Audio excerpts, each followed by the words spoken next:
One early morning, I bolted out of bed as my husband was putting his house coat on, and he was running out of the bedroom. He was calling my name to wake up, but I didn't say what or why are you calling me. I already knew. The drug testers were at my door at 6 a.m. on a Sunday morning. So as my husband opened the front door, I was coming down the stairs having put my house coat on as well. I said good morning to Joe. He's one of 2 local doping control officers, and he's usually the one that shows up at my door. And with him was a chaperone, a female witness who watches me pee. Is anybody actually familiar with the doping process? Show of hands? So most people, yeah.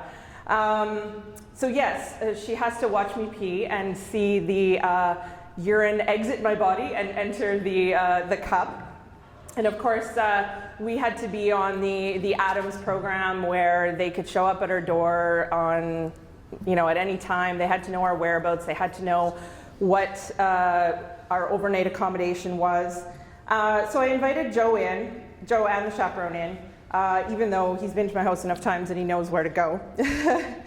And they walked through the house to the dining table, and I felt a bit embarrassed and ashamed.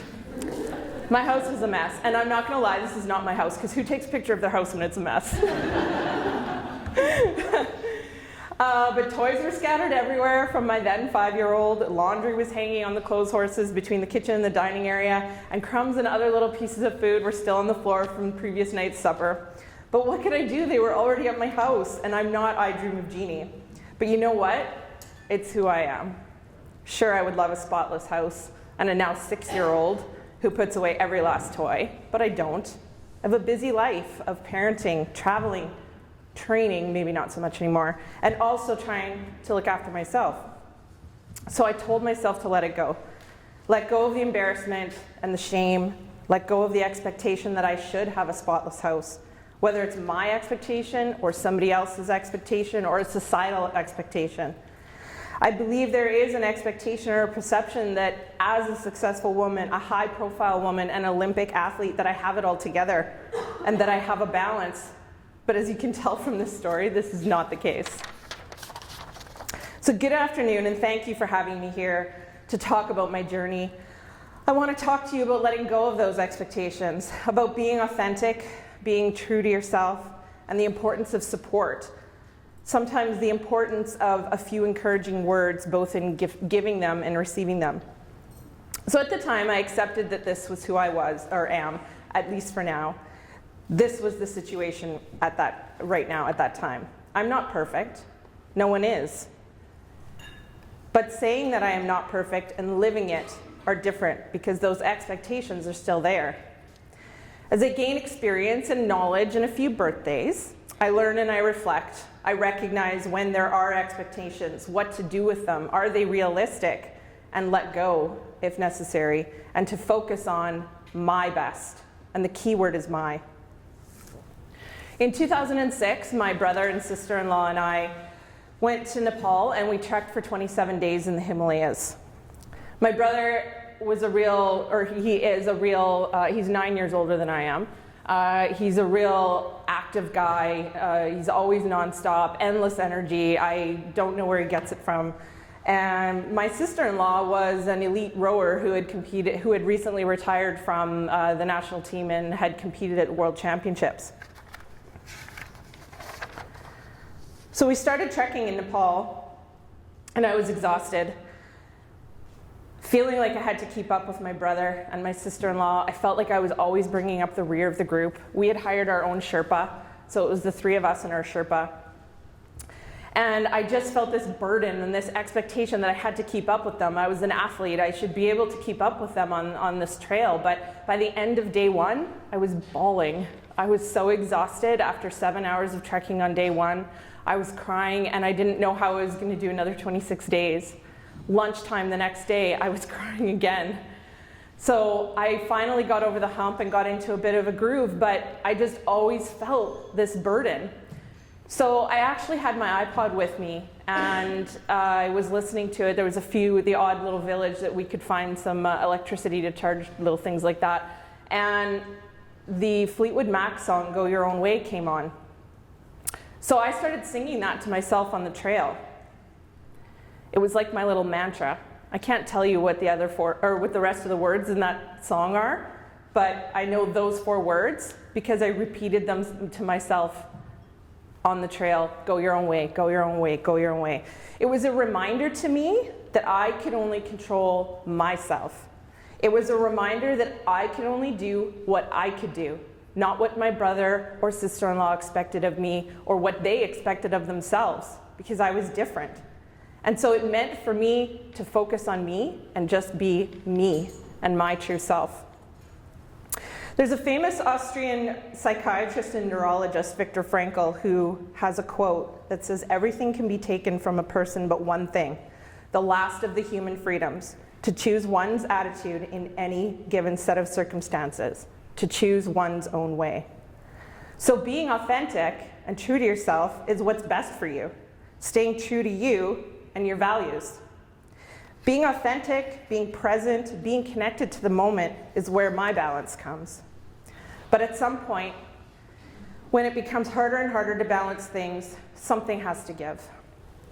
For me, last January, it was curling. We had just lost the semifinals of the Olympic trials the month before. Then when I had another chance to go to the Olympics in mixed doubles, that didn't work out either. I was pretty sad about not getting to go back to the Olympics. Part of why I was so sad was because I knew it was likely my last chance. I knew I would likely be stepping away from full-time play. But I didn't have time to think about that, because we were off to provincials a couple of days later where we won. Days after that, we headed to a Grand Slam event, and just 3 days after that, we were already off to the Scotties Tournament of Hearts to represent Manitoba. But those few days prior to the Scotties and a little bit during the Grand Slam event were a turning point for me in both my career and my life, but also for my performance for the rest of last season. I was tired. I'd been competing for 3 weeks straight. But I was also tired from competing for so many years. I was tired of all the same daily pre-game, pre-practice routines, and it was in that short window of time that I confirmed what I knew was coming. I needed to step away from full-time curling. It wasn't going to matter whether we won or lost the Scotties. I needed a break. So finally making this major career and life decision, and even more so just verbalizing it to my team and saying to them, you need to find a new player, gave me such relief. They knew it was coming too. I'd talked to them about it last summer, but just finalizing it was like a weight off my shoulders. So going to the Scotties, I chose to give myself a break from the pressures and the expectations, and I went there with one goal: to enjoy each moment, to be myself, and to just have fun, because it was going to be my last one. Turns out, had one of my best performances ever. So what I realized was that I'd been putting so much pressure, so much expectation on myself to be ready to perform, that I lost sight of enjoying it and enjoying the experience and just playing and trusting my abilities. I'd put so much work into it. There's those darn expectations again, right? But once I let go of those, I was able to be myself, be present, enjoy. And that, like I said, gives me balance and perspective. So at the Olympics, maybe it was because there were no expectations anymore. Just getting to the Olympics was a feat that we had tried previously a few times. Once we accomplished that, we could just enjoy the beginning of the games. And after we won gold, well, there certainly wasn't any expectations after that. And I think because of those things, I sure felt in the moment a couple of times at the Olympics. First of all, the opening ceremonies. We had been in Sochi for 3 days, and we couldn't wait to get on the ice. We couldn't wait to just be part of the opening ceremonies. So we lined up in front of our building in the athlete village, and we started being herded along. We really had no idea where we were going or when we were going to come out into the stadium. So we crossed the road and we ended up in the underneath of the stadium, and we could start to hear the announcer announcing different countries. And so finally we kind of come around this corner, and there's bright lights and smoke filling this ramp area, and we realize we're getting really close. So we kind of look at each other and we hook arms, And we look at each other and we're like, this is it. This is it. Oh my gosh, we waited so long for this. This is so awesome. So we come up in the middle of 40,000 seat stadium. People love Canadians, so we get a big cheer, big welcome. There were some Canada flags around, and we started walking around the stadium, and I was bawling. I am somebody, yes, as you may tell already, I am somebody who cries a fair amount. I often, though, don't cry from pure joy or pure happiness. But in that moment, that's exactly what was happening. I was bawling, and it caught me off guard so much that I kept saying, oh my God, I'm crying. Oh my God, I'm crying. And Caitlin, who was wearing, one of my teammates who was wearing, you can see she has a GoPro on her head. So she had that on the whole time we were walking in the ceremonies. And she said later when she watched it back, all she could hear was me saying in the background, I can't believe I'm crying, I can't believe I'm crying. And so, thankfully, I realized in a quick moment that I needed to be quiet and stop talking and just enjoy the moment and enjoy the experience. And soak it all in. And so that's what I did. I don't think I said another word until we sat down. I thought about what it took for us to get there. I thought about the support. And I just thought about so many more people that could have walked with every athlete that was part of the Canadian Olympic team. So the other moment that I felt super in the moment was on the podium. Totally crying again. So we had a 10-minute briefing before we went out onto the stage, and they tell you don't get on the stage until they announce you in not every language, in the three official languages for the games, for that games, and then you have to do all these posing for pictures afterwards, and so they give you this whole briefing. And so we get into the backstage, and a lot of the broadcasters and videographers and stuff, there's a lot of them from Canada that go to the Olympics to work for the Olympic Broadcast Service. So there was a gentleman from Toronto who was standing backstage with us, and he said, oh, any bets on who's gonna cry? And then we were all looking at each other. I'm like, oh no, I won't cry. Well, she might cry. And we were just kind of joking around with this guy. So we get out there, and of course I get on the podium, and again, the tears the waterworks turned on. It was like a switch. But I remember bending forward to have that medal placed on my neck. And it was almost like I saw it from the outside, and I think it was because I saw so many athletes have that moment before that I saw myself now in that moment, but from an external perspective. It was kind of weird.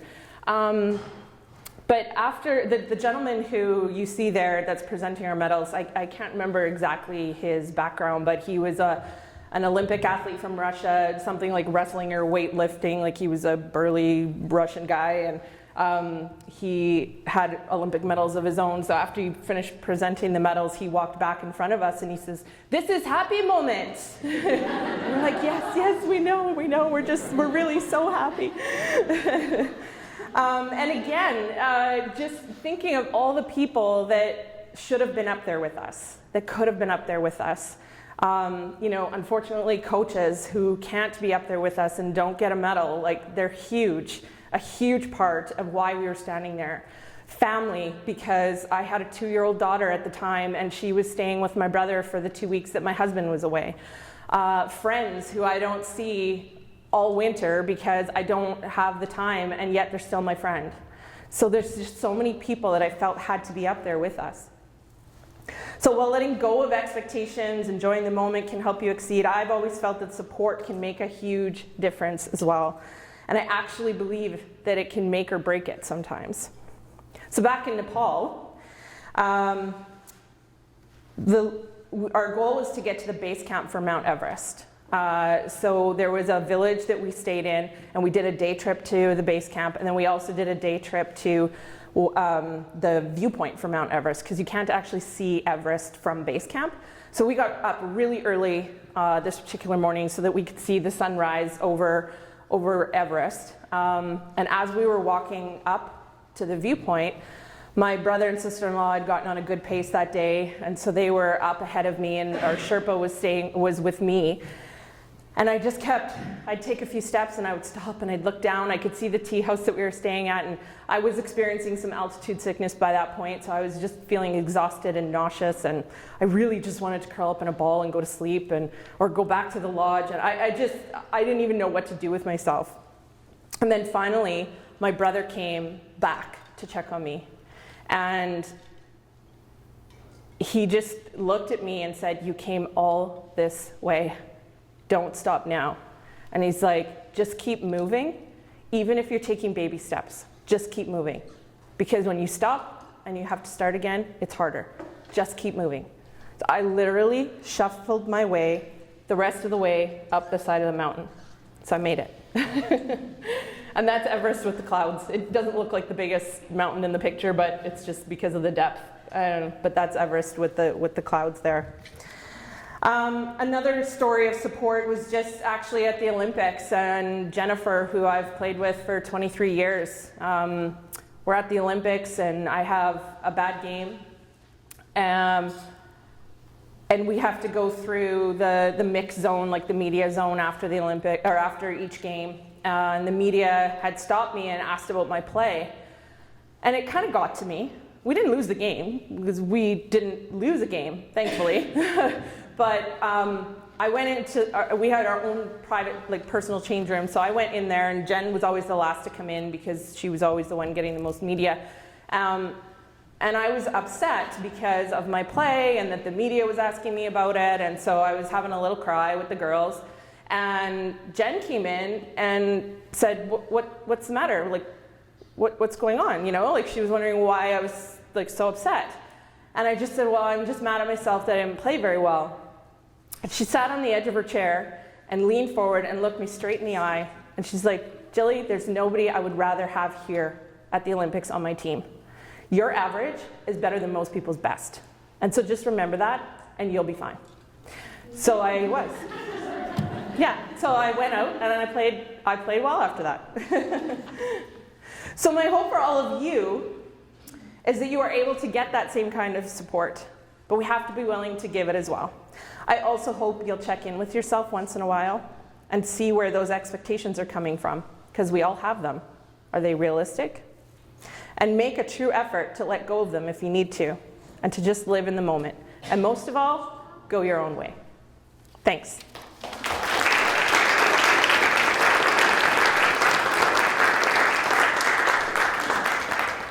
I'm actually going to open it up for a few questions, if anyone has any.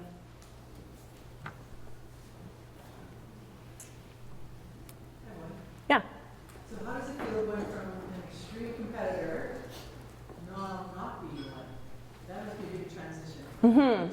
Yeah, and I think, truthfully, in my mind, I've been preparing for this transition since Sochi. Like, I knew that I would only play one more quadrennial.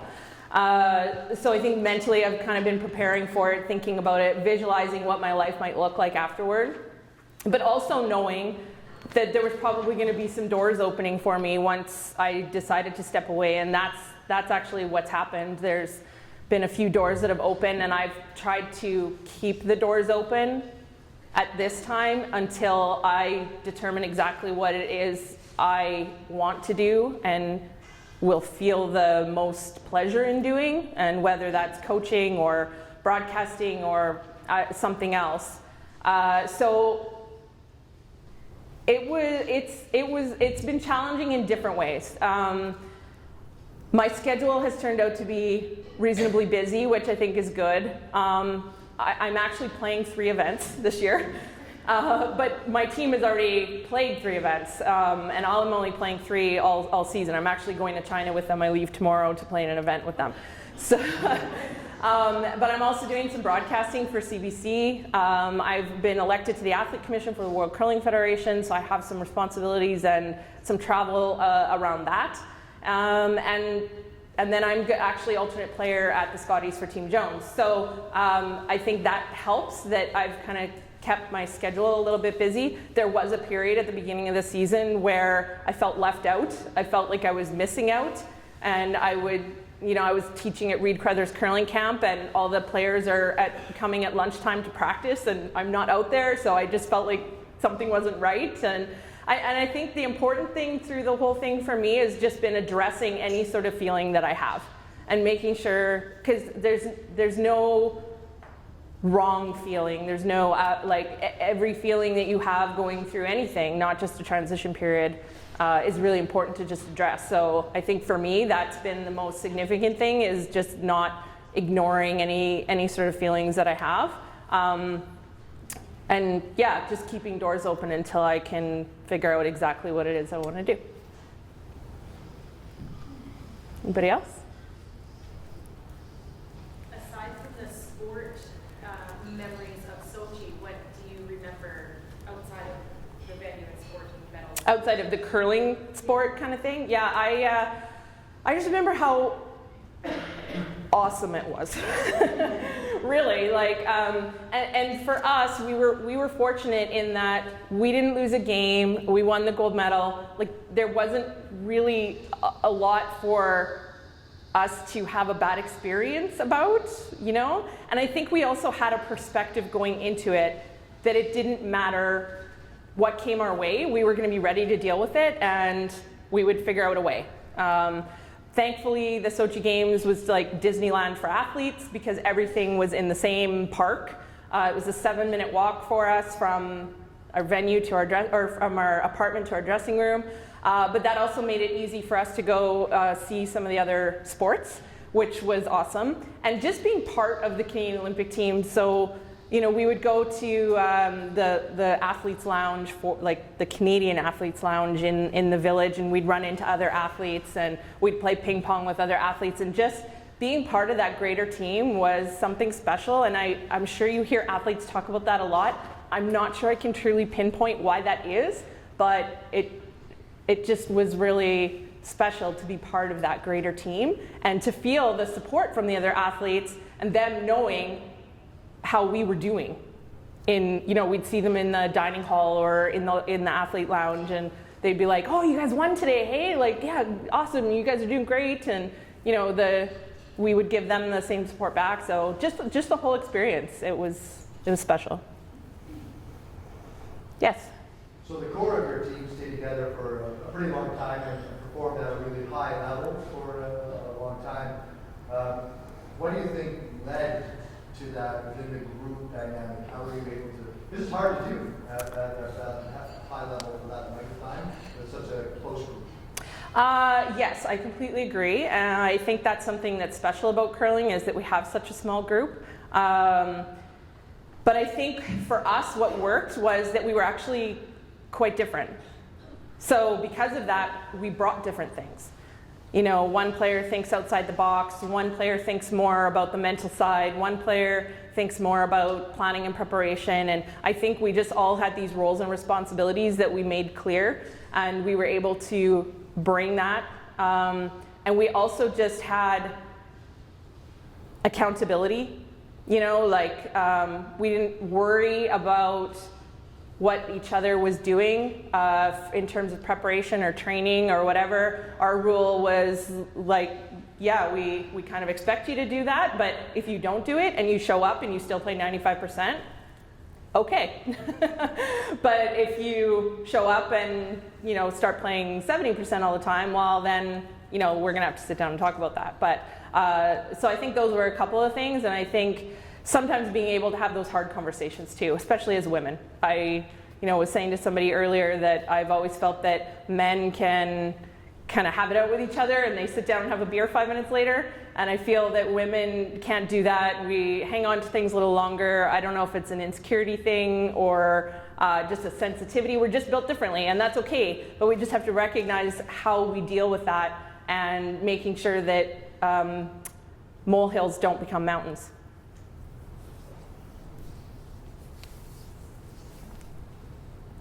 Anybody else? I'm going to follow up. Okay. So you mentioned that you made it clear amongst the team the roles and responsibilities, and everyone bringing different pieces to it. Is that a conscious discussion that the team had about the roles? I think that's a real positive in understanding the people around you and what they bring. And I think as coaches, we probably don't have that dialogue with our athletes enough to talk about why we're different and how that complements each other. So was that a conscious decision, or did that just happen by default?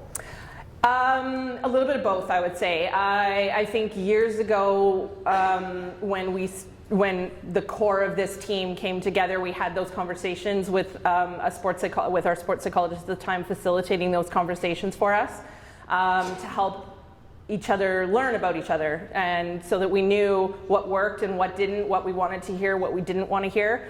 And then I think just as time goes on, those conversations a little bit started to happen just naturally, but they didn't have to happen as often or in great length because we'd been playing together for so long. And then in terms of like roles and responsibilities as well, we certainly had clear roles and responsibilities for what each person had to do on our team for any sort of off-ice related stuff, just as much as on, if not more, than on-ice related things, because curling is such a business now that, you know, and we're booking flights and we're putting entry fees in and we're booking accommodations and, you know, there's just so many, and then, you know, we have like communication stuff that we need to do and, you know, invoices that need to be sent to sponsors and keeping sponsors happy, and it was like we had all these things laid out so that we knew that these things were being looked after. We certainly had roles and responsibilities when we were at events as well, and what those roles and responsibilities were on the ice for each player. No more follow-up questions. Okay. Anyone else? Nope. In the off season, would you stay in touch with what the communication was like? The communication in the off season is certainly a lot less than in season, but as curlers we play a lot, and the seasons are getting longer, so we spend a lot of time together. I actually think it was really important for us to disconnect from each other at the end of the season, because it was just necessary to disconnect from the game, but also from each other, because you do spend so much time with each other. I feel the same way with my spouse, right? Like, I love my spouse, but at some point I need to, like, you know, have a break and just have me time, right? So I think it's a similar sort of thing where it's almost like a marriage with a curling team, that we need to take that time. So, but then at the same time, there's a lot of stuff going on in the summer in terms of, you know, you have to make your plans because they have to be submitted for funding, and then you know, there's fitness testing, and there's you know, trying to get new sponsors, and so you have to make a new sponsorship package, and it's like, so there's always stuff to be done, but we certainly have a little less communication for a period of time. But I mean, we also see each other a little bit. For those of us who lived in Winnipeg, we had, you know, Jennifer lives in Toronto now, or outside of Toronto, but you know, we would see each other, maybe we would go to the gym together or whatever, and then, you know, once we get ice in Winnipeg, then we're seeing each other all the time. But I think it's actually really important to have that disconnect time from each other. Okay, is that it? Then thank you so much. Thank you for your questions, and yeah, I hope you can walk away with something. Thanks.